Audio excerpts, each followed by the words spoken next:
Nice to have you with us.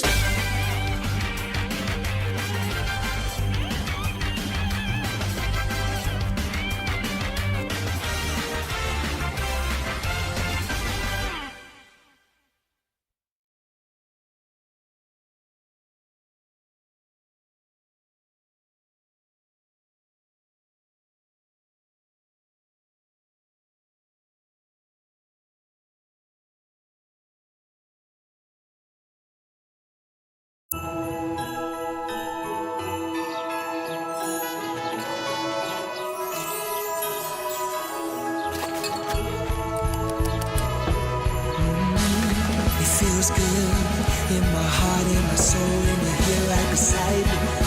I will never want this day to end. No one can stop me when I taste the feeling. 54 years ago this weekend, the United States Supreme Court struck down all legal barriers to interracial marriage. We've come a long way since then. But as Rita Braver reports, there are some barriers that still remain. Corn, the green beans, watermelon. When Friends introduced Carlos Brock to Tanya Bohannon in 1996, they both just knew. Oh man, it was just something about her, the vibe that she put off. I was like, that's what I want to marry. He was really nice. He was different than anybody that I had ever dated before. He was just very genuine and kind. When your parents realized that you were seriously interested in someone from a different race, what was their response? My mother wasn't, she was cool with it, but there's some still today don't accept it, but we don't care. Sorry. I still get emotional. It's been many years. Who gave you a hard time about it? I don't want to say, but it was someone very close to me that basically just disowned me. The Brocks married in 2000 with their daughter Lexi in the wedding party. It was just about being happy with each other. But even today, Tanya, who is a mail carrier, I need 5 barbecue sandwiches. and Carlos, who owns a food truck, What you want, the barbecue or rib? Barbecue. All right. say there are still places in their hometown of rural Toccoa, Georgia, where they know they are not welcome. And people, even supposed friends, who can make unsettling comments. People always feel it necessary to say that they're not racist, to us. And that they don't teach their children to notice color or anything. But in the same 30-minute conversation, the man says, but if my daughter came home saying that she was dating a black man, I wouldn't approve of it.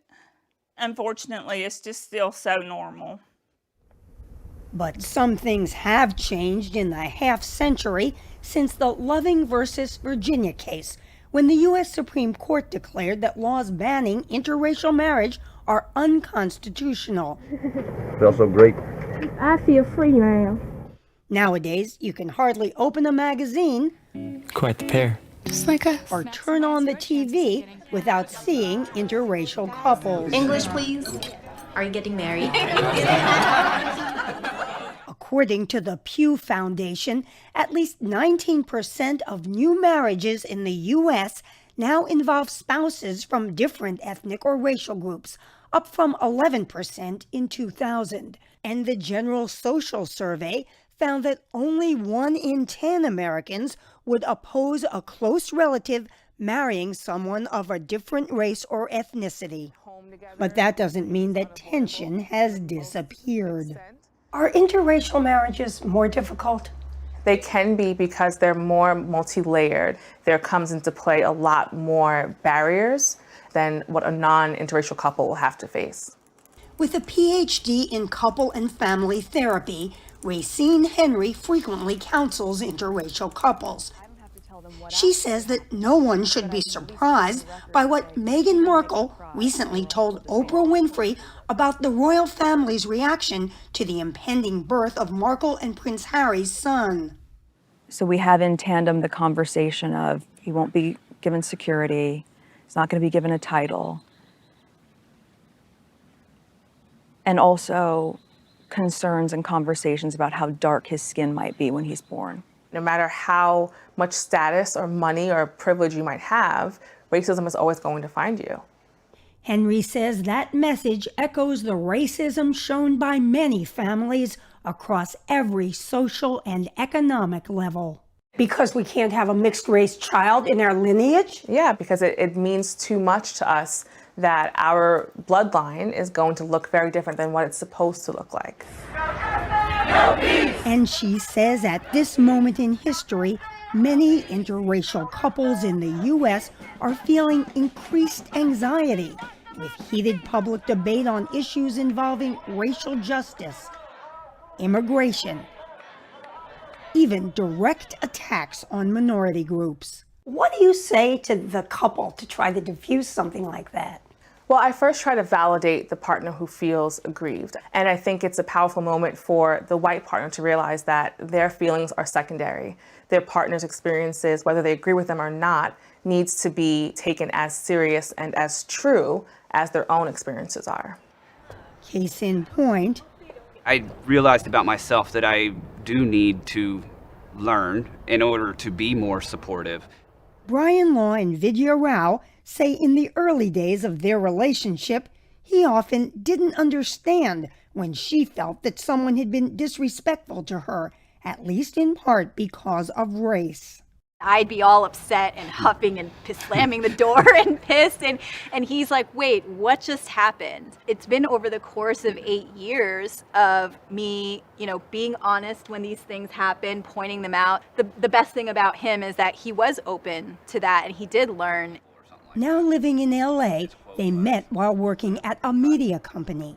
He was from a Louisiana Catholic family. She was a Hindu whose parents were born in India. Do you think as you were growing up, your parents had expectations that you were going to marry someone else of Indian descent? It was sort of a given. My parents had an arranged marriage, and they literally met for the first time 3 hours before their wedding. But Vidya and Brian's parents all accepted their decision to marry. Still, she informed him that he needed to show appreciation for her mother's Indian cooking. One of the first times I did meet her family, her mom made me dosa. And dosa you eat with your hands, and I just dug straight in and did it. I think that is part of my Southern culture, is that we eat with our hands. So he ended up going 4 rounds, which my mom loved. That was the key to her heart. Little love, a little love. Tim Long, a pianist and conductor who grew up in Oklahoma's Muskogee Creek Nation, and Chris Herbert, a classical singer from Connecticut, fell in love over their love of music. Although we have completely different backgrounds, there was something that connected us pretty immediately. Their families mostly approved, with Chris's aunt, Martha Stewart, throwing them a fabulous wedding party. But along the way, I had a family member who made a stereotypical derogatory action. I don't even want to describe it because it adds power to it. With this one specific one, I was quite angry. It led to a lot of conversations between the two of us. It eventually opened up a great conversation with the family, and it brought us closer together. Now married for 11 years, they're still adjusting to each other's ethnic traditions. I was trained as a child. When you meet somebody new, you smile at them, you ask them lots of questions about themselves. That's largely a Caucasian American manner, that you smile when you don't necessarily mean it. And I don't think many Indigenous people decide to smile. They smile when the emotion calls it up. Long and Herbert have decided not to become parents. All right, you guys right there. But for many interracial couples, the issue of children brings its own set of joys and challenges, especially worries about how their children will be treated, which brings us back to the Brock family and daughter Lexi. Like kids in middle school are mean, and so then it's like, you're too white, or you're too black, or you're a mutt. A mutt? Yeah. How did you react when people said stuff like that to you? It hurt, at first, and like, why are we not good enough, Because my skin's tan. That's your justification of that, But the number of multiracial Americans is steadily rising. And so is the visibility of bi or multiracial role models. First Barack Obama, and now Kamala Harris.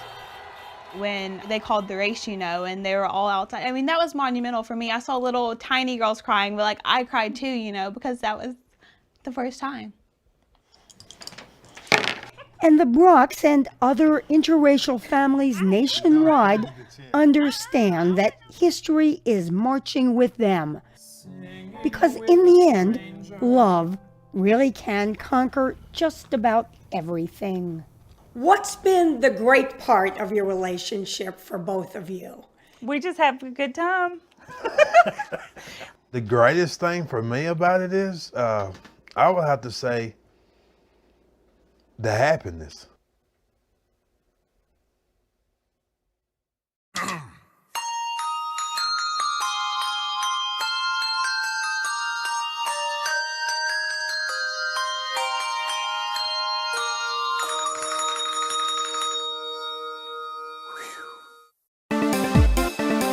I'm the master reptile.